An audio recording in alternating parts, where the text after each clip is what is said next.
The Lord spoke to Moses. When someone sins and offends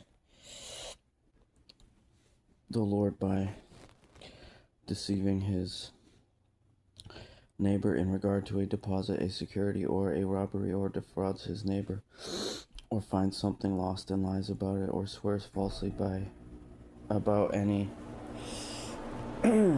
of the sinful things a person may do, once he has sinned and acknowledged his guilt, he must return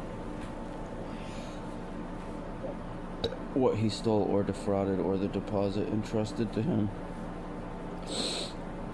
or the lost item he found, or anything else about which he swore falsely. He must make a full restitution for it and add a fifth of its value to it.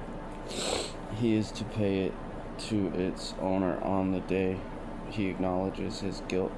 Then he must bring his restitution offering to the Lord, an unblemished ram from the flock according to your valuation, as a restitution offering to the priest. In this way, the priest will make atonement on his behalf before the Lord, and he will be forgiven for anything he may have done to incur guilt.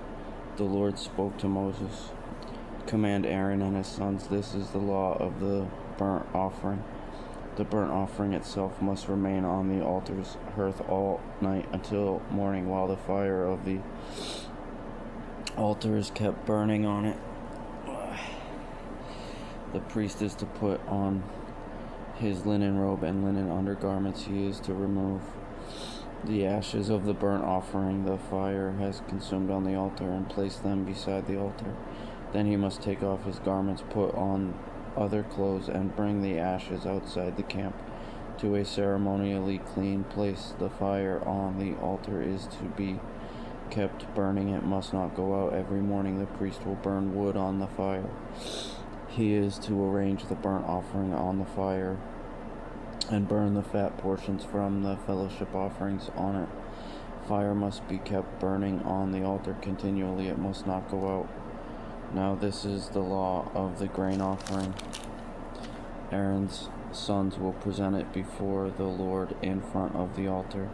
The priest is to remove a handful of fine flour and olive oil from the grain offering, with all the frankincense that is on the offering, and burn its memorial portion on the altar as a pleasing aroma to the Lord. Aaron and his sons may eat the rest of it. It is to be eaten as unleavened bread in a holy place. They are to eat it in the courtyard of the tent of meeting. It must not be baked with yeast. I have assigned it as their portion from my fire offerings. It is especially holy, like the sin offering and the restitution offering. Any male among Aaron's descendants may eat it. It is a permanent portion throughout your generations from the fire offerings to the Lord. Anything that touches the offerings will become holy. The Lord spoke to Moses.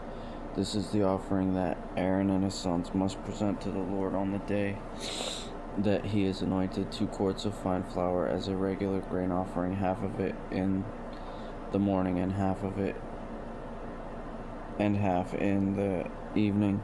It is to be prepared with oil on a griddle. You are to bring it well kneaded. You must present it as a grain offering of baked pieces, a pleasing aroma to the Lord. The priest who is of Aaron's sons and will be anointed to take his place is to prepare it. It must be completely burned as a permanent portion for the Lord. Every grain offering for a priest will be a whole burnt offering.